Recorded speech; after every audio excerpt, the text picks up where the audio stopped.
திருமணம் நடக்கலை, குழந்தை பாக்கியம் இல்லை, மருத்துவம் சொல்லுது இது அசாத்தியம். எப்படி? இது யார் கேட்க தெரியுமா? அவரோடு உண்டு உறங்கி வாழ்ந்தவர்கள். இப்போ ஆபுக்கில் சொன்னேன், ஆபக்கூக்கில் எதுவரை நீ மௌனமாக இருப்பீர், ஏன் மௌனமாக இருக்கிறீர்? ஆபக்கூக் 1ஆம் அதிகாரத்தில் 2ஆம் அதிகாரத்தில் 1ஆம் அதிகாரத்தில் வார்த்திருக்கும், கர்த்தாவே எதுவரைக்கும் கூப்பிடுகிறேன், நீ கேளாமல் இருக்கிறீரே. அதில் அதுக்கு பின்னால் போட்டிருக்கோம், துன்மார்க்கன் நீதிமானை விழுங்கும் போது நீர் மௌனமாக இருக்கிறது என்ன? எனக்கு கவனிங்க எல்லாரும். 23 கேள்வி கேட்கிறார். அதில் 1 அல்ல 2 அல்ல 23 கேள்வி.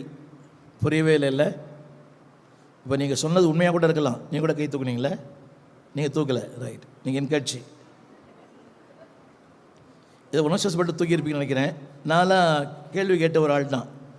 நான் என்ன 1000 கேள்விகளுக்கு ஒரே பதில், நானே வழி. அதில் ஒரு